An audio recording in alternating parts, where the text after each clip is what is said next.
It's important to understand what the 5G is doing and what they say it's doing. We're told on the IEEE beamforming document that this technology cooked your eyes like eggs in World War II.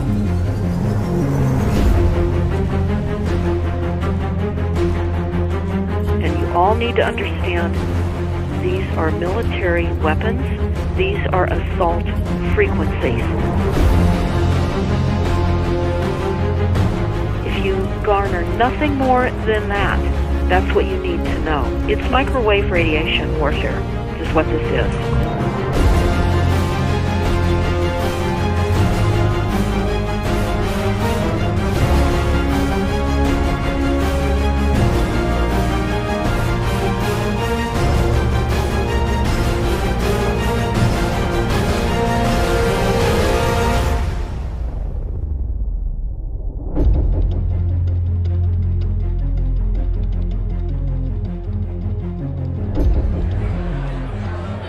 Ladies and gentlemen, please join me in welcoming to the National Press Club Federal Communications Commission Chairman Tom Wheeler. It's an honor to be here at the National Press Club. The first generation wireless, 1G, was voice. The second generation, 2G, allowed both talk and text. The third generation, 3G, the internet, in a limited way. And today's technology, 4G, completed that digital migration. But if anyone tells you that they know the details of what 5G is going to become, run the other way. This video is brought to you by the number 5 and the letter G. And pretty soon, everything else will be too.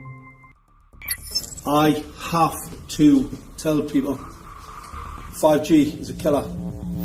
I'm Mark Steele. Anybody who hasn't heard me, I'm a weapons systems head-up display expert. I'm one of the leading experts in the world. I've actually broke cover in relation to this, and the reason I became an expert was because I invented them. What I'm going to say to you today, do not believe a single word I say. Not one. I want you to do your own research. You'll find it's absolutely terrifying. You got your body covered? Aye. Oh, good lad. Right, because I can talk to that. This 5G roll-up is a weapon system. I've got a letter with central government because I know about weapon systems more than anything other. In Britain, in a place in the north of England called Gateshead, a scientist there called Mark Steele has been very publicly and actively warning people about the effects of LED streetlights, which he says in Gateshead are emitting now 5G. Right, move away, what's the crack? Yeah, lads. I'm just having a word with these Gateshead council workers about replacing these transmitters on these lights that are causing harm and assaulting the community. This is an existential threat to the economy, to the environment and humanity. If these transmitters are everywhere, then everyone's at risk, surely.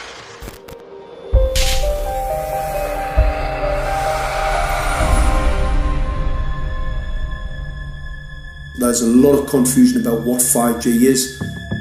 The G stands for generation. So you started off with the first transmitter system. Back in the 1980s. In the 80s, yeah. So you had 1G, then you had 2G. And as the generations moved on, you started to see more complex signal systems, cleverer pieces of antenna designs, etc., etc. So the whole thing became more data, quicker downloads, etc., etc. However, 5G is something completely different. Alright, let's get a breakdown. Let's tell the people what this really is. This is the 5G transmission device. Blinking heck, that's a hell of a beast, that, isn't it? These are the uninsurable transmitters. Just get a good look at that, guys, because obviously I know there's quite a few experts who want to see more detail about the transmitters and the chipsets. Just have a good look, boys. This is the control management system masquerade. There's an antenna there, you see that? What is this phased array antenna here? What's that? This is for phased array, alright? As you'll see, it's got a driver, it's got some chip there. It's one chip. Look at the chipsets on this. This is your dystopian world. What did Gateshead Council say? I'll tell you what, I think we better send some of these educated fools back to school, or just send them to prison. Whichever's the easiest. I think prison's probably better. Alright, that's 5G, guys. That's 5G hardware. You must consider the whole part played by electricity in nature. Human beings cannot go on developing in the same way in an atmosphere permeated on all sides by electric currents and radiations. It has an influence on the whole development of man. This life of men in the midst of electricity, notably radiant electricity, will presently affect them in such a way that they will no longer be able to understand the news which they receive so rapidly. The effect is to damp down their intelligence. Such effects are already seen today. Even today, you can notice how people understand the things that come to them with far greater difficulty than they did a few decades ago. Rudolf Steiner, 1924. Rudolf Steiner noted that in 1924, since then our atmosphere has become far more permeated with electric waves of widely diverse types. There's no doubt now that electric waves, electromagnetic forces, cause direct biological effects. There's thousands of peer-reviewed papers on this subject. There's no doubt about it. But what are these effects? How are they affecting us? What can we do about it? We're now at a stage where we're putting in what's called 5G, which is a special type of broadcast for high-density information transfers. And it turns out that this is the same frequency bands that are used in crowd dispersal weaponry.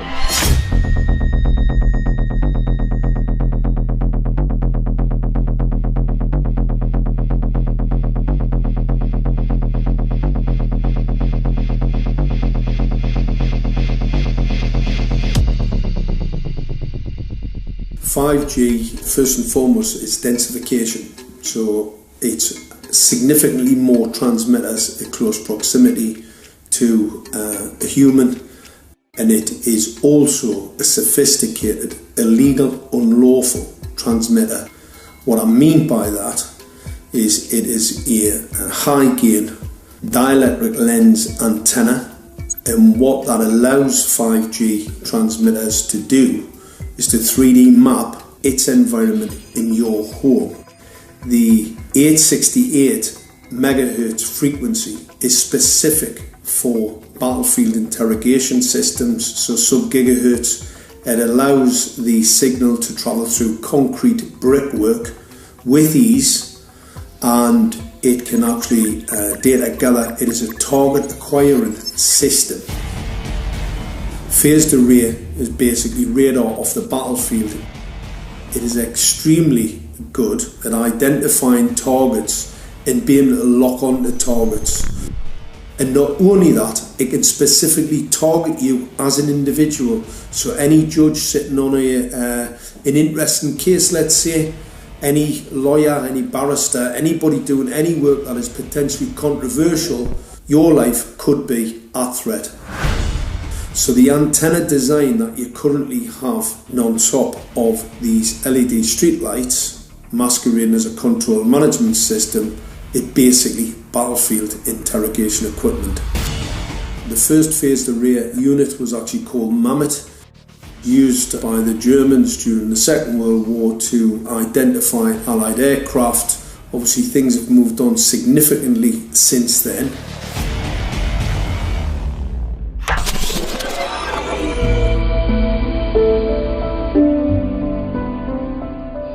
Well, I joined the Royal Navy in 1960, and I specialised in microwave warfare. Radar, obviously, which uses microwave, but they don't just teach you radar, they teach you all about microwaves and other uses. So I understood about microwave warfare and how it can damage people, how it can harm people. Microwaves then were used as weapons, as they are today. It is a perfect stealth weapon, and when governments don't like a group of people, For instance, the ladies who protest at Greenham Common in England about the American missile base they camped, they were microwaved. We microwaved Catholics in Northern Ireland to make them sick. It goes on all over the world, and it's a weapon that you don't know you're being targeted because the dose is very, very low, which is actually more dangerous than a high dose. It's very, very low, and it may take a year or two, but you can cause neurological damage and cancers with low-level microwaves, and you can make all your opponents sick. It's a perfect weapon for a government. Our impulses are being redirected. We are living in an artificially induced state of consciousness that resembles sleep. Their intention to rule rests with the annihilation of consciousness. We have been lulled into a trance. They have made us indifferent to ourselves, to others. We are focused only on our own gain. Please understand, they are safe as long as they are not discovered. Keep us asleep, keep us selfish, keep us sedated. Almost immediately, I had neighbours knocking on the door, talking about children bleeding from the nose. I had images posted on Facebook.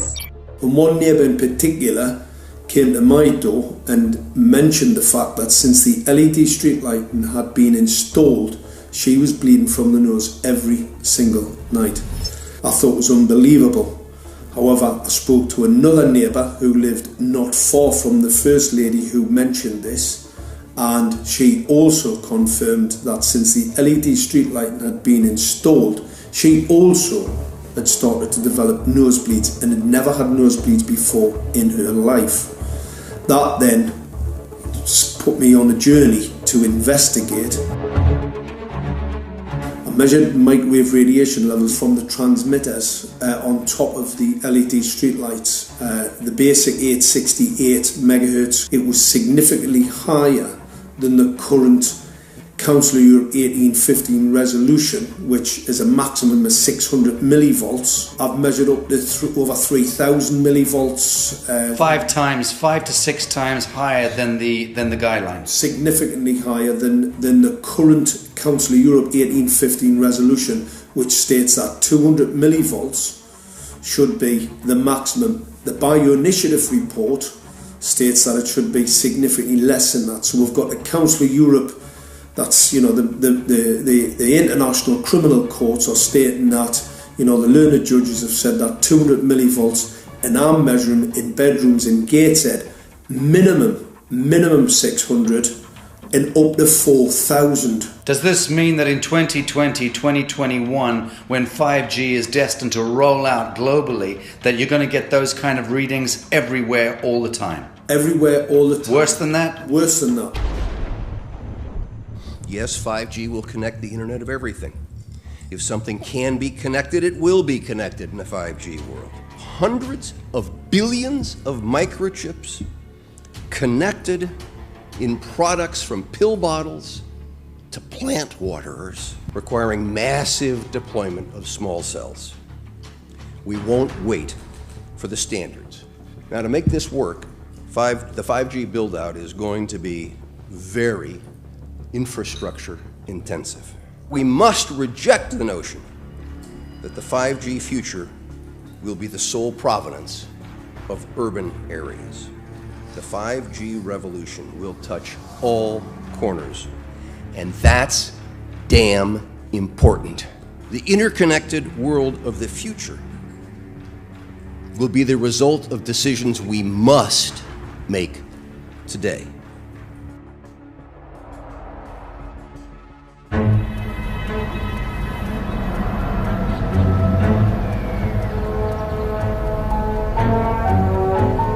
The main issue before us today is Senate Bill 637 and Senate Bill 894, the former by Senator Hugh and the latter by Senator Knopf.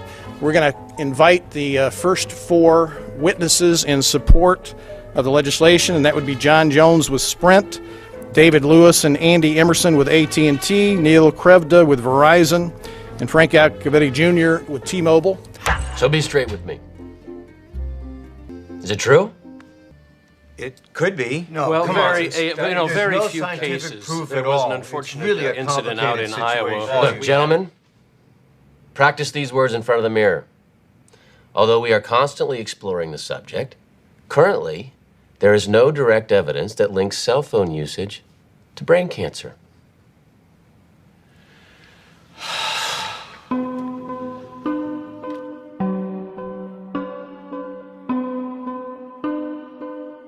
I'm Sharon Goldberg. I'm an internal medicine physician. I've practiced medicine for 21 years, and my background is mostly academic, internal medicine, hospital-based, clinical research, and medical education. I'm a certified Microsoft small business specialist. I worked on space station designing the cabling system for the airlock module, where I was responsible for EMI, EMC analysis, which is electromagnetic interference, electromagnetic compatibility. I am a professor in the Department of Epidemiology, Biostatistics, and Occupational Health, and I teach there both toxicology and health effects of electromagnetic radiation. My name is Daphne Tachover, and I'm the founder of an organization called We Are the Evidence. We are an organization that represents the many adults and unfortunately many children who have become very sick from wireless technology radiation. There seems to be a couple false Easter eggs being put out there right now. I want to make sure we dispel that right off the gate. The effects of wireless on health scientifically are very, very clear. So it's always pushed back to the definition of an acceptable level of radiation. And that's what this is, by the way. This is about radiation. Wireless radiation has biological effects, period. My name is Dr. Angie Kolbeck. I've been reviewing the studies showing the impacts of wireless radiation on our health, and there are now thousands of studies showing the following adverse health impacts to wireless radiation: cancer, oxidative damage, DNA damage, DNA failure. Things like memory, dizziness, anxiety, brain fog. Headaches, nosebleeds, cognitive problem, exhaustion. We have evidence of DNA damage, cardiomyopathy, which is the precursor of congestive heart failure. Short and long-term memory loss, decreased attention spans, lower reaction times, even involuntary contractions of muscles causing misalignments of spines and jaws. Breast cancer. We suddenly have breast cancer in women who have no DNA predisposition. Disrupted immune function and change in stress proteins, reproductive and fertility effects. There are dozens and dozens of studies that show beyond any doubt what this radiation is doing to our sperm. Now, if you take the cell phone out of your pocket, the sperm will recuperate within 3 to 4 months. What would not recuperate would be the damage to the DNA of the sperm. That is irreparable. The wife of the ex-governor of Indiana was diagnosed with glioblastoma. Same brain tumor Ted Kennedy had and John McCain had. Did you look at John McCain's scar? This is a cell phone brain tumor. LeBron James, one of our sports people, had a salivary gland tumor. That is another cell phone tumor. You didn't hear about it because immediately after that was discovered, he was paid by Samsung to become their spokesperson. We are seeing increases in brain tumors.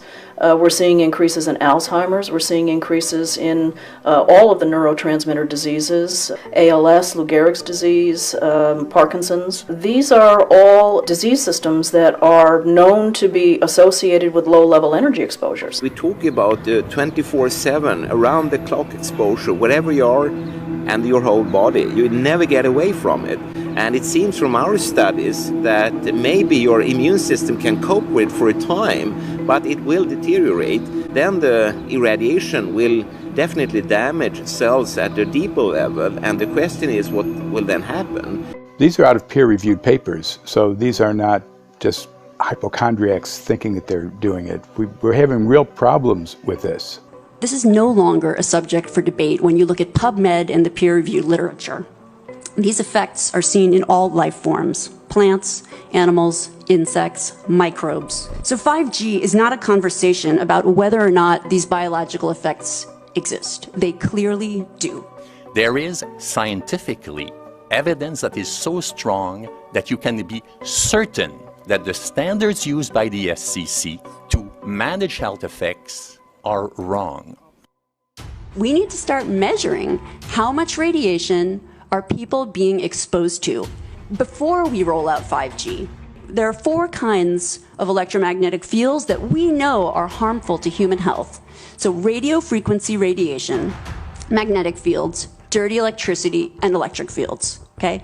Our exposure, any given person, and all humans are affected by EMFs. What is our exposure in a day? It's not one cell phone. It's cell phones, it's multiple wireless networks, it's smart meters, it's cell towers. It's this sandwich, and it all adds up. The data we're going to look at are all published science, testing results, or public standards. At the bottom end of the radiation scale of what's called power density, or signal strength, is the minimum level at which cell phones will work, which was found to be 0.2 billionths of a microwatt per centimeter squared. Pine needles were found to age prematurely at 0.000027. At short-term exposures of 0.05, children aged 8 to 17 experienced headache, irritation, concentration difficulties, and behavioral problems. 0.1 is the Bow Biology or Building Biology Guideline for extreme concern. 1.0 produced sperm DNA fragmentation and a decrease in sperm viability in vitro. Also at 1.0, the science shows the following bodily effects can occur: headaches, dizziness, fatigue, insomnia, chest pain, difficulty breathing, and indigestion. 2.5 saw altered calcium metabolism in heart muscle cells. 4.0, changes in the hippocampus affecting brain memory and learning. And at 6.0, DNA damage in cells. So, where are smart meters on this list? Electrical Power Institute in December 2010 measured a single Itron smart meter with pulses up to 7.93 microwatts per centimeter squared. Our own testing indicated approximately 8.0 with 1 meter. These tests are at a close distance, approximately 1 foot away from the meter, but an infant's crib could be just as close on the other side of the wall where the meter or bank of meters are installed. Even though there are all these known health effects at levels far lower, Switzerland, Liechtenstein, and Luxembourg see fit to set the standard at 9.5. And China, Poland, and Russia, 10.0. This is the same level at which behavior has been altered, producing reflexes of avoidance following 30-minute exposures. A room of 12 smart meters, very common and even a conservative number in an apartment building, tested at 19.8 microwatts per centimeter squared. This is hundreds of times higher than levels which clearly indicate harmful effects. So, how can utilities and governments get away with forcing these devices on everyone? This is how. In Canada and the US and several other civilized countries, the safety limit is set at 600 to 1,000 microwatts per centimeter squared. This so-called safety limit is literally tens of thousands of times higher than levels which are known to damage health, according to peer-reviewed published science.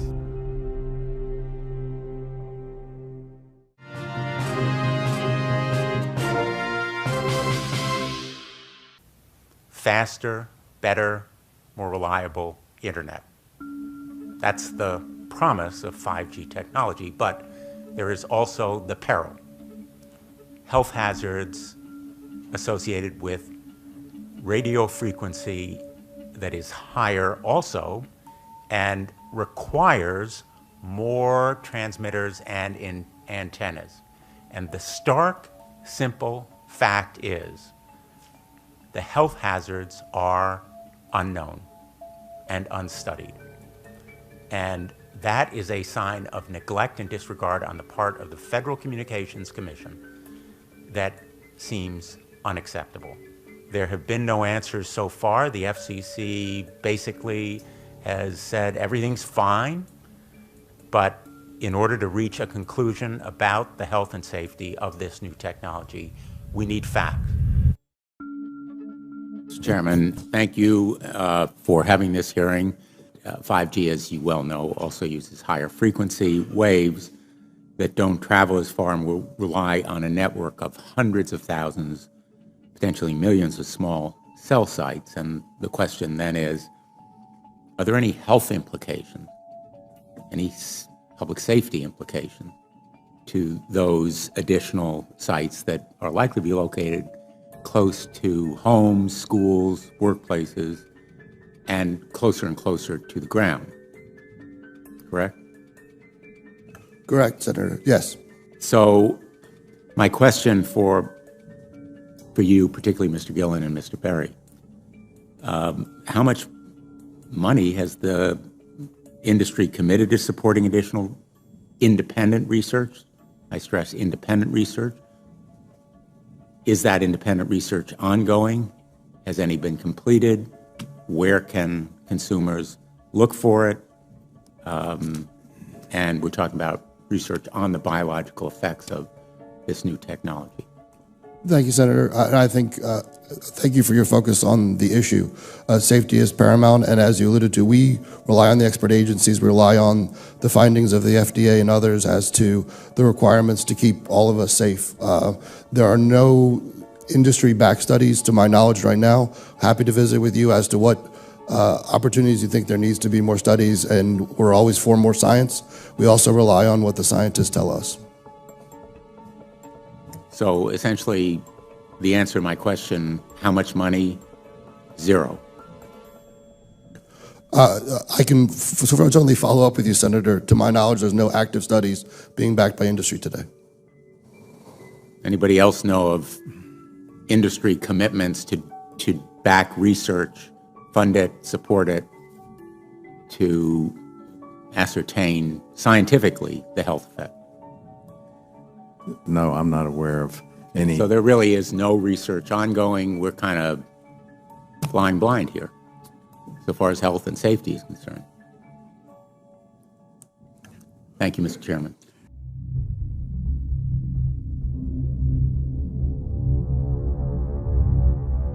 You're a trained medical professional. Yes. We don't have one on the panel. What are we to make of the American Cancer Society, for example, telling us there's no evidence of harmful product? Many of these organizations have conflicts of interest.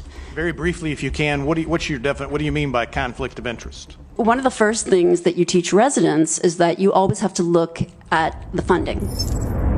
There's a tremendous amount of sponsored research by people who are hired to do studies to find no effect. And that's plagued this field in a number of countries. The radio frequency radiation work that we did was supported by Motorola. The relationship was really very cordial and very stress-free, but only up until we started generating data. These folks were very, very upset and began to talk about how are they going to handle this, what sort of spin can we put on this, what can we expect from this, and from that point on the relationship changed.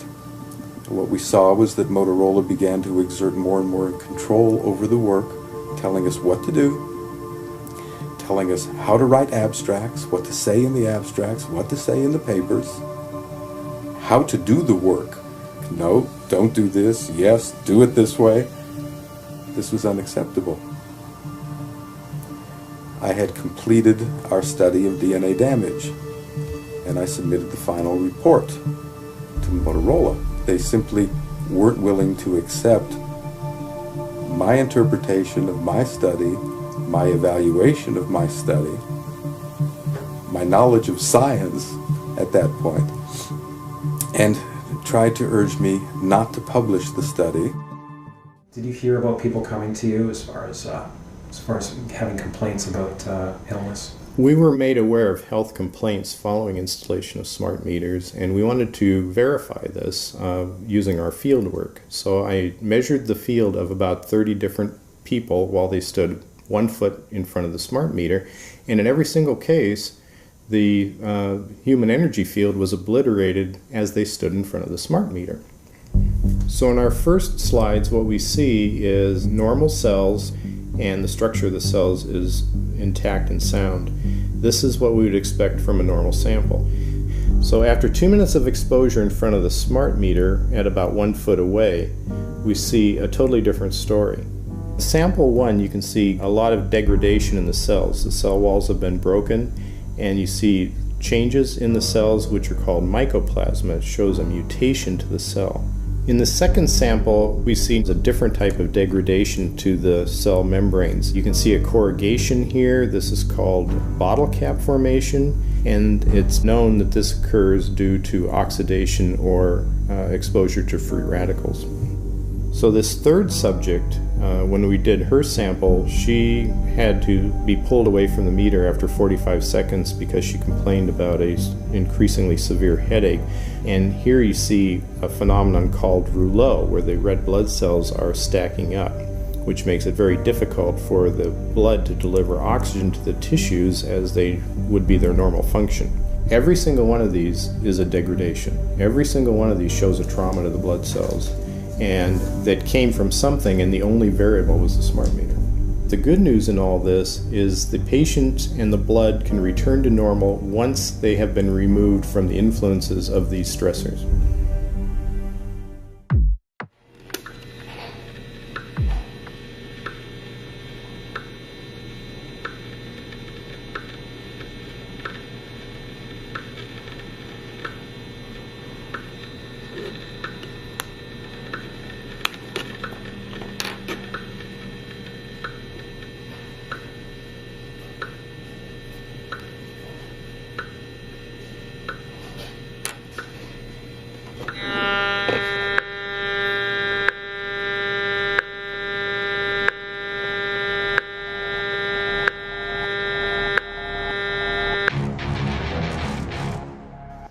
Some of the effects that we can look at, well, one thing is just our regular Wi-Fi, 2.4 gigahertz.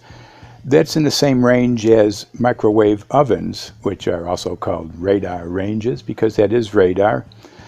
2.4 gigahertz is interesting. It's not the peak absorption rate in water for microwave frequencies, but it's at a point where it allows full penetration, because if it came in at the peak, it would prevent the insides from getting warm.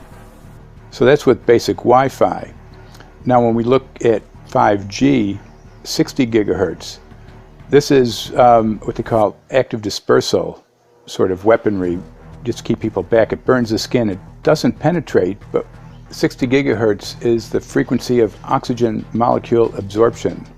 Since they have electrons that they share with each other, what we breathe is actually O2, pair of oxygen. So being bombarded with 60 gigahertz could very well impair our oxygen absorption rates in our body, and thereby the whole basis of our living system. Martin Pall says, putting tens of millions of 5G antennas without a single biological test of safety has to be about the stupidest idea anyone has had in the history of the world. So assessing all this, we have experts in various fields: military EMF weaponry, biological effects on humans, firefighters that are getting cognitive impairment by being there in them, countries that are banning these sort of technologies around schools because of the impairment to cognitive. Let's weigh that up in light of what Rudolf Steiner said in 1924 about just mere radio causing the impairment of cognitive functions on people, that they can receive news from around the world, but they can't understand it as well because of the effect of the electricity. We have to say, something smells sinister here.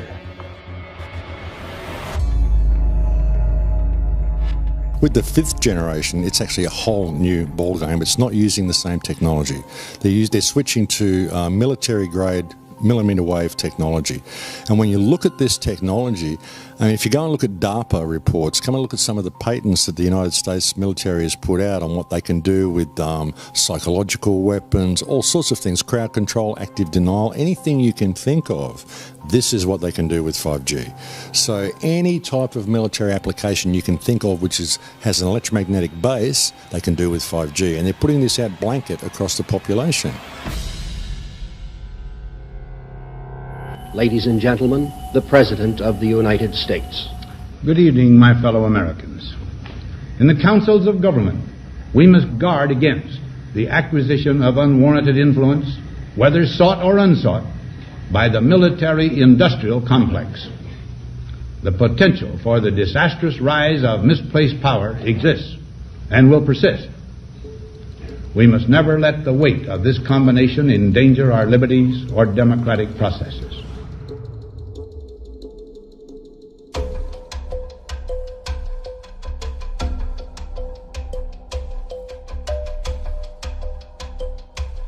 The FCC is a capture agency. They probably conducted what I believe to be the biggest fraud on the public ever conducted. The FCC has been described by Harvard University's Center for Ethics writer Norman Alster as the most captured agency in D.C., acting more as an industry cheerleader than a regulator. This is especially true today with 5G, where there are serious safety concerns and potentially misleading information coming from the FCC. For example, the previous chairman of the FCC is Tom Wheeler. He was the head of the Wireless Lobby Association for 14 years. Now remember, Obama told us there would be no lobbyists in his administration, so he took the biggest lobby and put him as a head of the FCC. And that's damn important.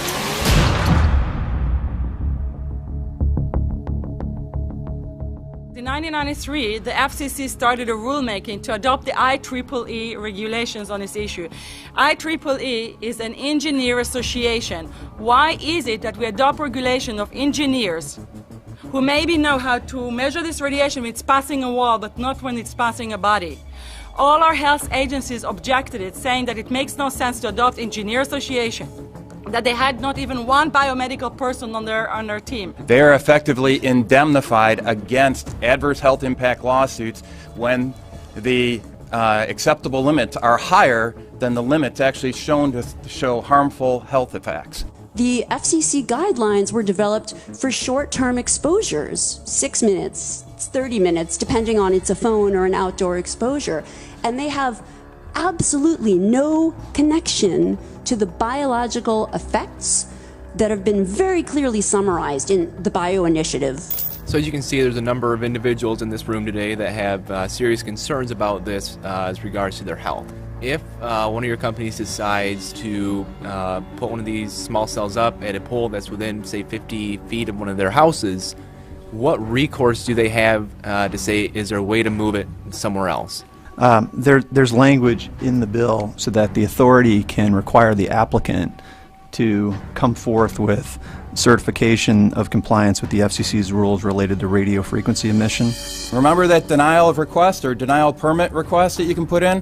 It's going to point back to the acceptable levels as determined by the FCC, not the EPA or not the CDC, the ones who usually take care of health concerns, but by the FCC, which is staffed by former members of the telecommunication industry. That's the fox guarding the hen house. It's a fact that most insurance companies will not indemnify against EMF effects. Telecom companies around the world are warning their investors of potential major costs due to real or alleged risks of EMF pollution from their products. Interestingly enough, they're warning their investors, but they're not telling their customers. They're basically keeping it quiet because that's where their money comes from. So we're using technology that could be very potentially harmful to us, and the investors know it. But their only worry is that they might lose money, not that our health might be affected. First of all, I think what you should really think about is why is it that they're not insured? It's not that they chose to be self-insured. They actually rejected by the insurance company from being insured because they understand the risk. So the insurance companies, the big insurance companies, will not insure the telecommunications? So there's insurance companies, and then there's what's called secondary insurance companies. Secondary insurance companies are the insurance companies that insure the insurance companies. So in an event, an insurance company, let's say I insure Verizon, and it may not be able to meet the claims, then the secondary insurance company is kicking in. Like Lloyd's of London? Sorry? Like yes, Lloyd's of exactly. London. So two leading ones would be Lloyd's of London and Swiss Re. Both told the insurance company not to insure the wireless industry, and this is why they're not insured. And that should give you a hint. Now, this is exactly why they have to prevent a health lawsuit. And how did they prevent lawsuit? That goes back to Section 704.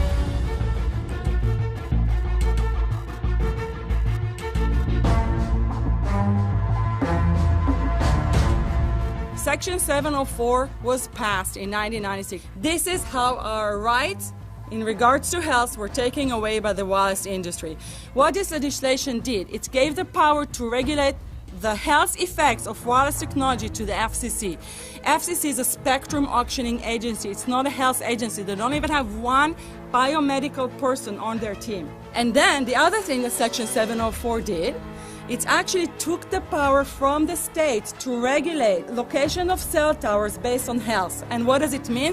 It means that if they want to put a cell tower in front of your home, you cannot go to your city council and say, hey, stop, I don't want it. I just heard in a lecture that there are 10,000 studies proving that it's harmful. I don't want it. My child is sick.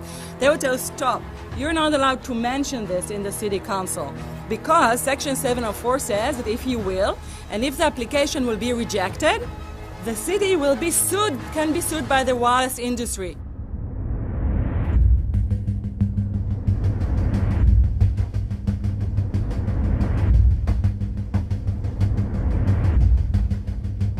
A major U.S. government study on rats finds a link between cell phones and cancer. Very first government study linking the radiation from cell phones to cancer. Two-decade, $30 million federal study out today found there is some evidence of a link between cell phone radiation and brain cancer. Professor, what is the NDP? I've heard that study several times. NDP is what? So it's a $25 million study on rats and mice that was supposed to demonstrate that there were no effects of radiation below thermal. And in fact, it demonstrated exactly the opposite.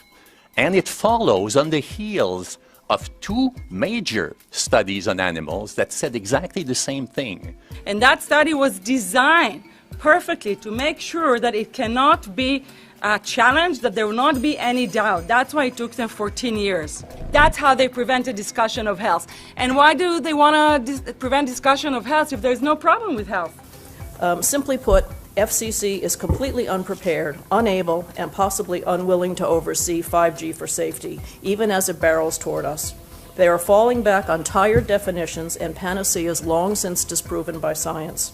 To make matters worse, recent FCC rulings and numerous industry-friendly bills passed at state and federal levels between 2016 and 2018 removed the last vestiges of local and state review over infrastructure siting, just when we need it the most. When those first studies were performed years and years ago, nobody knew about the importance of the microbiome, the role of the microbiome and the immune system, and even less the role of the microbiota inside our brains, that is, the microbes that are normally resident inside our brains, whose influence on brain function is nothing but immense. And you may think, well, who cares about the microbes?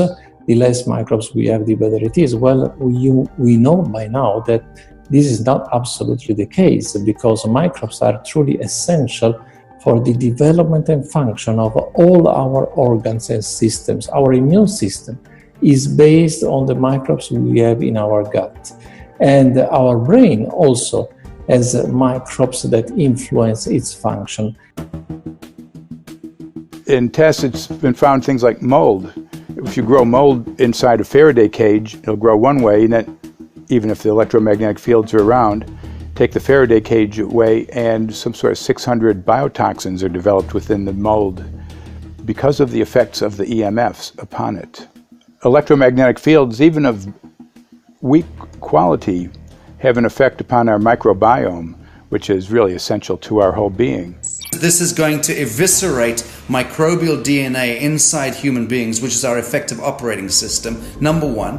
So it may not impact human DNA in laboratory experiments right now, and they're saying it doesn't impact human DNA. But given that human DNA is less than 1% of the cellular DNA in the human body, the rest of the cellular DNA is microbial, and we know that this will eviscerate microbial DNA. So we're talking about a takedown of the operating system of human beings. Exactly. I couldn't have put it better myself.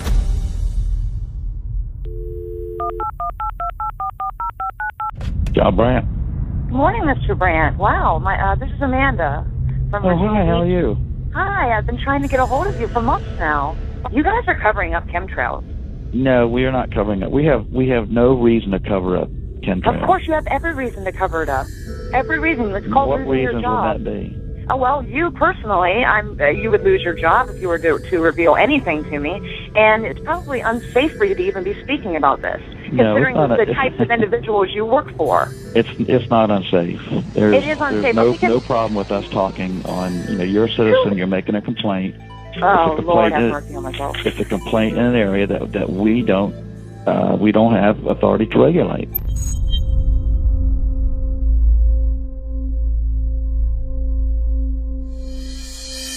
So the connection between chemtrails and 5G. It's all interconnected. The metallized particulates, that would allow the 5G phased array, so basically the radar, that would allow it to be able to identify you, so it can watch you, it can identify you in your own home 24 hours a day, 7 days a week. For the last X amount of years, we've been through chemtrailing, and that is now the cat is out of the box. We've had these nanoparticulates raining down on humanity for years now, impregnating our bodies, by best accounts staying inside our bodies. Those nanoparticulates, what you're saying, are building up a kind of a phosphorescence glow capability so that we can be flagged up in our homes, behind concrete and steel, inside bunkers, in the basement, doesn't matter where you are. The 5G will be able to now triangulate, map and read you, because you as a living being are impregnated with these nanoparticulates, which are acting as a kind of transmission and reception technology. It's exactly, absolutely exactly. You have to consider that DNA also works as a fractal antenna, which is able to send and receive and also to process signals under the form of radio frequencies. Well, then there is no doubt that artificial radio frequencies, such as those of cell towers, and in particular these new types of towers that have a much higher density of signals, they may somehow interfere with the ability of DNA to retain and transmit biological signals. So this is one level of danger that very few biologists are aware of. How much effort was put forward to address this, what most of these people are, or many of these people are here for, which are the health concerns? Was there any dialogue back and forth? Was there any working? Was there many studies evaluated to look at regarding this area? Maybe not every person that has concerns on the legislation was brought to the table. Okay, so from your perspective, you feel that there was a legitimate amount of time to evaluate the data that the opposition would have on this? Absolutely, and I wouldn't put forth something that I didn't believe in.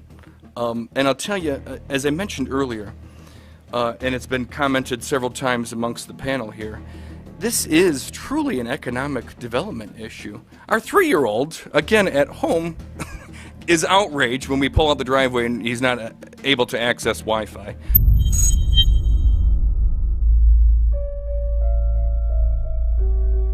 I think anyone who puts Wi-Fi into a school should be locked up for the rest of their life. I really do. I think they're not fit to walk on the surface of this planet because they haven't looked at the research, and whatever incentive they have, it is not worth the genetic problems that parents are going to face with their children when they're born. France has banned Wi-Fi in nursery schools and put warnings out for regular schools because they're finding there's impaired learning capacity in children when they're around Wi-Fi. And they have to put up warning signs where they put Wi-Fi transmitters. When I got sick and I learned that they're putting Wi-Fi in the schools in Israel, I was very sick at the time, but I could not tolerate the thought that children in the schools will become as sick as I have. And after a few months of correspondence, I submitted a Supreme Court case in Israel to ban the use of Wi-Fi in the schools and replace them with wired network. The 4 top diseases that kill our children, our young adults right now, are brain tumors, thyroid cancer, testis cancer, rectal cancer, everywhere we put our cell phones. And a lot of our children are sick and they're being misdiagnosed and mistreated because the wireless industry has put billions and billions of dollars in the past 30 years to mislead the public as to the health effects and keep the public uninformed. We are performing an experiment on children. We are exposing children to microwave radiation for 6 hours during every school day. We have had absolutely no studies looking at the long-term effects of this radiation on young people or even on adults. A considerable amount of research shows that developing brains and bodies of children are much more affected than adults. And there are clear indications of a link between increased electromagnetic fields and autism spectrum disorders. We took 10 autistic children and went back to the sleeping location where the mother was when she was pregnant with that child and compared it with the sleeping location of a mother that gave birth to healthy children. We had 10 mothers in that group, 10 mothers in this group, and in the group of the autistic children, we found that the measurements that we got for the microwave exposure was elevated compared to the group of children that were normal. The fetus is affected. The exposure to man-made electromagnetic fields has become the first factor that could be isolated ever in autism that could predict autism. The fifth generation of wireless technology, or 5G as it's being rolled out worldwide without safety testing. Let me say that again, without safety testing. And how we've got scientists and doctors and environmental organizers saying, stop this. Because in terms of the effects of wireless radiation, the science is in. Wireless radiation can lead to cancerous heart tumors, brain tumors, DNA damage.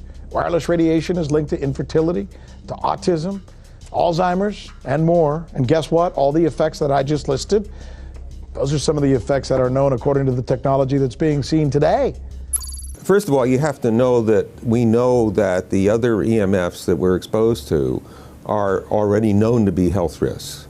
And basically that 5G, because of the frequency that's going to be used and because of the extraordinarily high pulsation levels that will be used, is a much bigger threat to our health than the things that we already have, which are very substantial threats to our health. We're not just talking about the intensity. We're talking about the frequency and the very high level of pulsations. There's a huge literature which shows that pulsed EMFs, EMFs that pulse up and down very rapidly, are in most cases much more biologically active than our non-pulsed EMFs. Every single wireless communication device communicates via pulsations, but the industry completely ignores this issue. The problem with 5G is that they're planning to put out tens of millions of these antennae all over the place without doing one single biological safety test. Are you implying possibly that we, the consumers, are the guinea pigs since they haven't really done tests to see the effects in a smaller setting? I mean, that's not an implication, it's a statement. We are, yes. Cancer is not the main concern that I have. I'm really concerned about sperm count and about effects on pregnancy. How many of you know that 1 in 6 American couples is unable to have a child when they want to?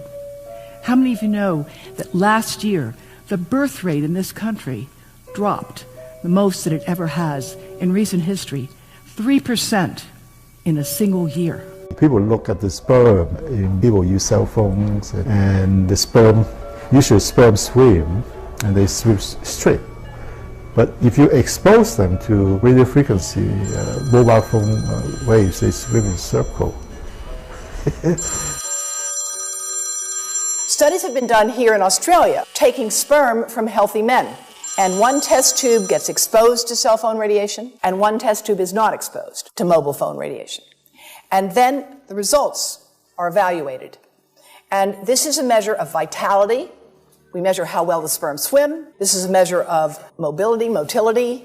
This is a measure of mitochondrial DNA damage. They have 3 times as much damage on their DNA if they have been exposed to mobile phone radiation. The data on that are rock solid. Cell phones can damage sperm quantity and quality. Your embryo, your uterus in the fetus, where your child is developing for the first 100 days, in the ovaries, the eggs do not have that protection. So they are at maximum risk from radiation. And for the first month or so, you wouldn't even know you were pregnant. You wouldn't even be taking precautions. That is the main danger area. So you give birth to a daughter, but her ovaries are now contaminated.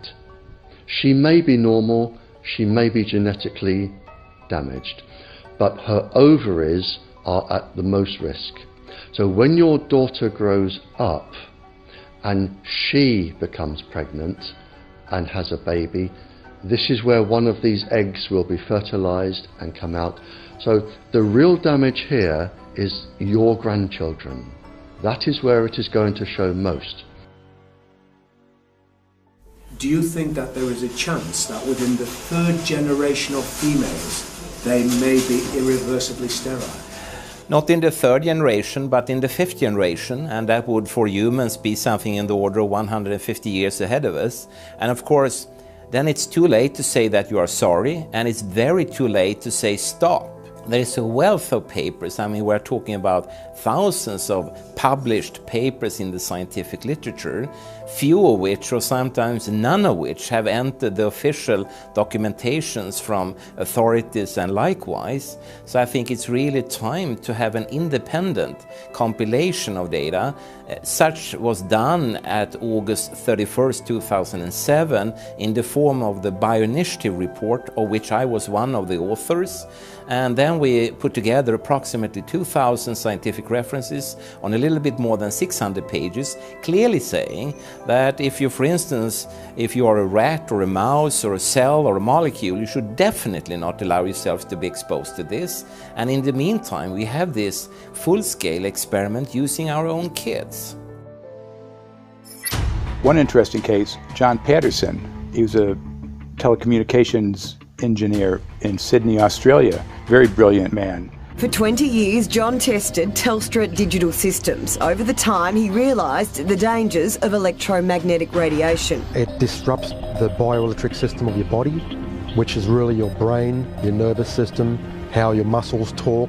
And he tried warning of these effects through different agencies, through his company. Got all the test gear out and measured it and drew up a report, and I was immediately removed from service.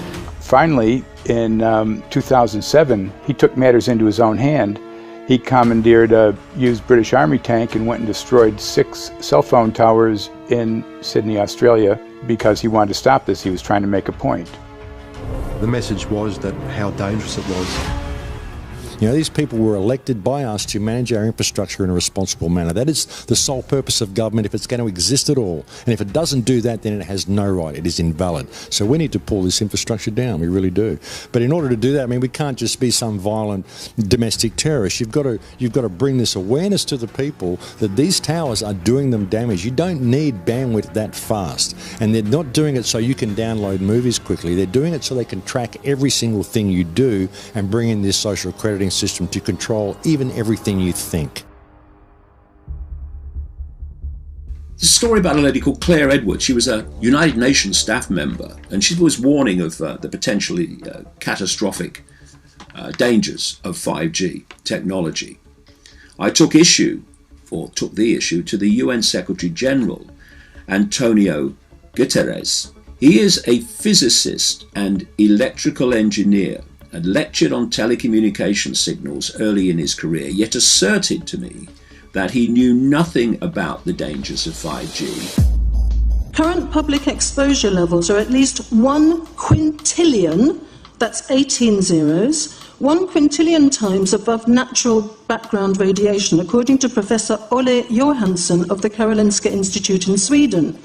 The highly dangerous biological effects of EMFs have been documented by thousands of studies since 1932, indicating that we may be facing a global health catastrophe orders of magnitude worse than those caused by tobacco and cigarettes. 5G is designed to deliver concentrated and focused electromagnetic radiation in excess of 100 times current levels, in the same way as do directed energy weapons. There is currently an international appeal signed by 237 EMF scientists from 41 nations, urging the UN and particularly the WHO to exert strong leadership in fostering the development of more protective EMF guidelines, encouraging precautionary measures and educating the public about the considerable health risks, particularly the risks to children and fetal development.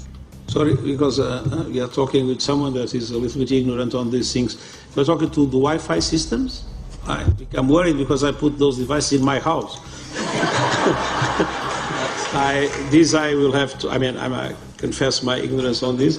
We will have to, but I'm going to raise this with WHO, which I think is the organization that might be able to deal with it properly, because I must confess I was not aware of that danger.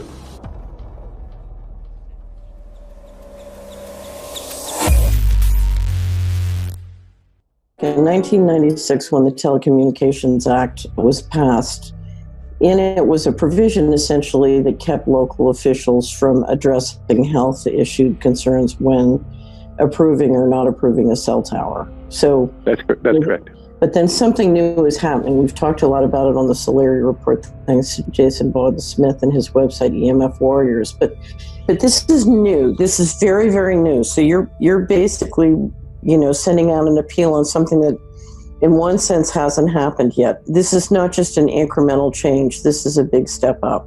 It's a sea change. An onslaught's not an improper word. It's a bombardment.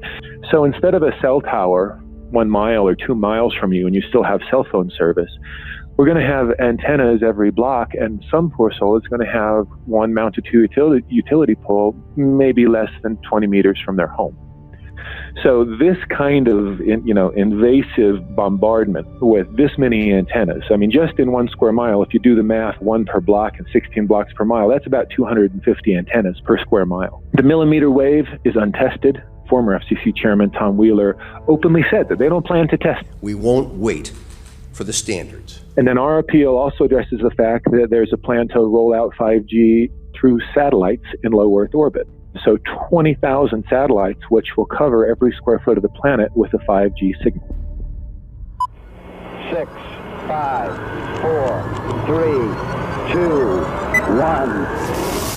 1. Night after night, politicians and other leaders were telling Americans that Sputnik revealed that we were at great risk. Not just our pride, but our security is at stake. If Russia wins dominance of this completely new area, well, I think the consequences are fairly plain. Probable Soviet world domination. We choose to go to the moon in this decade and do the other things, not because they are easy, but because they are hard.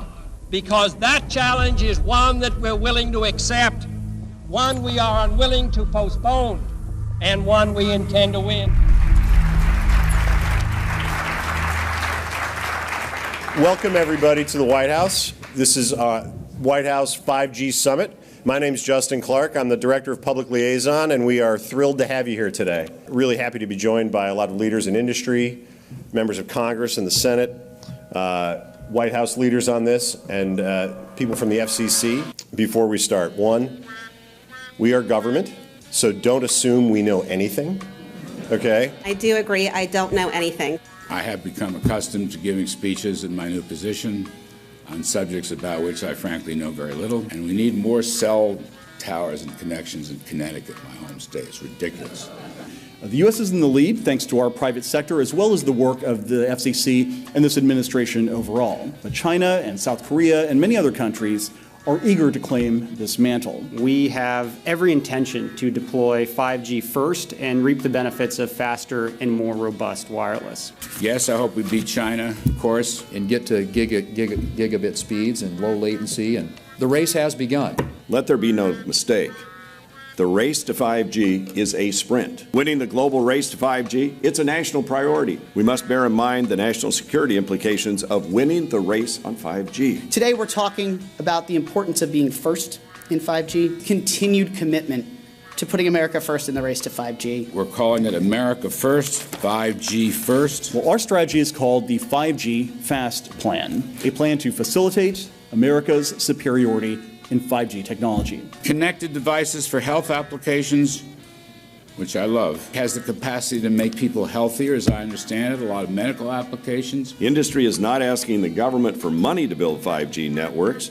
They're asking us to cut the red tape that surrounds infrastructure deployment. We cannot let today's red tape strangle the 5G future. The red tape slows and sometimes stops the building of densified network facilities necessary for 5G. As we continue our efforts to keep government out of the way, so that America can continue its leadership for America to win the race to 5G. One path is the government regulatory path. The other path is the private enterprise free market, the gales of creative destruction Schumpeter path. Have you ever heard that? Gales of creative destruction? It just means let it rip. The new replaces the old. With 5G, we're on the cusp of another era of American innovation. It means an even more connected world for everyone around us, unlocking the potential of the Internet of Things to become safer, healthier, and more sustainable for our future. You know, sometimes, look, we all believe in the 10th Amendment, but sometimes you have to override it.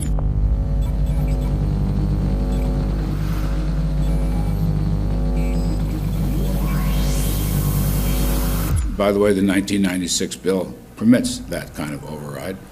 We're not here to be completely heavy-handed, but sometimes you got to do what you got to do.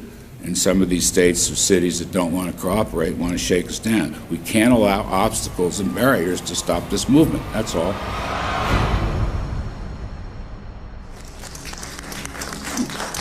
And this happened in Canada. I mean, there were some activists I was working with up there that said, well, you know, we won a victory. We got the Public Utilities Commission to allow us to opt out. And I said, boy, that's divide and conquer. They just got rid of the people that were raising hell.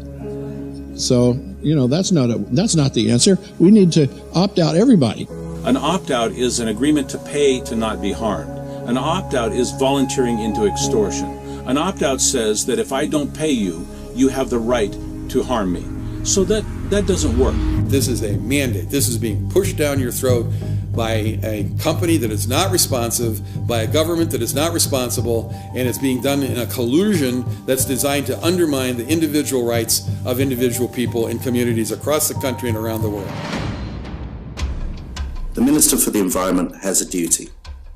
His duty is primarily to ensure that there is cleaner, better, healthier environment for people in this country. It's a simple duty. He also has a responsibility in regard to science and innovation to make sure that that happens. What seems to be happening here, in fact one could say undoubtedly happening here, is he's using science and innovation to ensure that our right to life is threatened. There have been no public debates. There is no public discourse. There are no public disclosures as to why, when, how, what is going on in regard to 5G. That by itself is a breach of ministerial responsibility, and one which we really should look at in terms of a private prosecution against the ministers who have failed to protect our right to life. Okay, smart technology, smart meters, smart cars, not that smart, huh? What does smart mean? Anything that has smart attached to it, secret militarised armaments in residential technology. That's where smart came from. And smart, every bit of technology that you see today has all been developed for either some type of battlefield, some type of intelligence gathering system, and obviously these developments have to be commercialised, and people have actually took them into their homes. The definition of a smart grid is a wireless system that will fundamentally turn every single appliance in your home into the equivalent of a transmitting cell phone. That's every computer, every television, every furnace, every air conditioner, every coffee machine, every printer, every single appliance that you have in your house will eventually, in a smart grid, have an antenna that's embedded into it that will transmit your usage data to a smart meter on the outside of your home that will then transmit your usage data to another tower receiving that usage signal that will then go to the utility company for supposedly billing purposes. Not all signals will just be about your individual use. There will be aggregate meters that will bounce signal from house to house to house within a neighborhood that will then accumulate all of the usage data that will transmit that to the utility company. Now, what that will do is that the end metering system that is transmitting all of that data will be firing an RF signal at many, many times a second, which will increase the average homeowner's radio frequency radiation exposure exponentially. This picture shows some aphids on the leaf of an orange tree shortly after radar equipment was installed at a nearby airport a number of years ago. I noticed that every few seconds, all the aphids would tense up in unison and do sort of a little dance, as you see in the picture. Upon further investigation, I found that the interval of time between the activity of each dance coincided exactly with the rotation of the radar rotor device at the airport, which was a distance of approximately 14 miles. The antenna arrays create this steerable beam, which helps concentrate the energy. The beams get pointed at the user. What's a MIMO tank? Massive in, massive out. British government have got a plan to roll 400,000 out. This is so that you've got 5G in every nook and cranny, every part of the countryside, so that you can have autonomous tractors, believe it or not. However, those transmitters, these are radar. It is phased array radar. Though that radar signal sweeping the countryside will kill every pollinator, every biological structure, it will sterilise livestock, it will kill the ground, consequently land won't have a value, obviously farmers will die, the community will be under attack. The community will be under attack. If we can't produce food, if we kill all the pollinators, we're in serious trouble. The takeaway is that 5G, the $1 trillion rollout of 5G by our friendly local government, is definitely a weapon system masquerading as a modern efficiency technology. It most certainly is, and what I put it down to, it's economic terrorism. There is no value, nil, in killing off your population, in destroying your ability to grow food, to kill all your pollinators. They may have a nice financial number on a piece of paper, but in reality, dementia, diabetes, all the things that are currently crippling the NHS, a burden on the country, illness, mental health issues, the focus of that cause can be identified and has been identified in the science. The science is proven. The epidemiological data that we're seeing on the street is now substantiating that science. The DNA inside you, the mitochondrial DNA, you can trace unchanged to your mother, her mother, her mother, right the way back to the beginning of the human race in Africa, the Stone Age. It is unchanged, the mitochondria, and that is being unchanged in your children, which means if you damage it, your child could be genetically damaged, then her child, and her child, and her child, forever. You are condemning the future generations of every single child. There is, however, a light at the end of the tunnel, or there is some ray of hope. Thanks to the principles of biological quantum entanglement that we have learned how to exploit in the field of biology and medicine, now we can transfer the information from the microbial DNA to the human DNA. And in so doing, we can train, so to speak, the microbes to withstand whatever extreme condition they are exposed to, including this new technology. And then we can train them to transfer this resilience of theirs to our DNA. So let's say that there are good reasons to be worried about the introduction of these new technologies, but fortunately, since the knowledge in the field of quantum biology, in the field of microbiome medicine is advancing as fast as potentially harmful technology, then we can exploit this knowledge to protect ourselves from any real potential or perceived danger from these new technologies. I've met with molecular and cellular biologists, with blood microscopists, with weapons development experts, frontline activists and researchers, and all the stories I'm hearing from these experts and pundits leads to the same thing. 5G is almost certainly the end game. It is an extinction event brought into our homes, into our classrooms, onto the high street, into the very cells and DNA in our human bodies. It is such a perilous threat that it is almost impossible to imagine, let alone describe. When the 5G signature goes live, it will tap into a multitude of satellites which are in geosat orbit around the surface of the Earth. Millions of surface antennas will pick up that signaling and will then scatter the signaling into hundreds and hundreds of millions of different micro antenna systems set up on street lamps and even in your home, which you're not aware of incidentally. The LED light bulbs in your home invariably contain the micro or nanotech lens flare capacitors which will receive the 5G signaling, and it will proliferate the 5G signaling everywhere by exploding the signal into billions of photons which will target everything all at the same time. This is stealth technology. This is invisible science. But what it means in simple terms is that you will be flagged up, visible, trackable inside your own home. Anywhere you move on the surface of the Earth, they will have a lock and load tracking capability over you. You will be visible to invisible masters, each one of us, all the time. Today, our governments and the corporate sector have managed somehow to infiltrate the mainframe of our civilization and are pushing through a $20 trillion infrastructural rollout without any, and I mean without any, health science running behind it.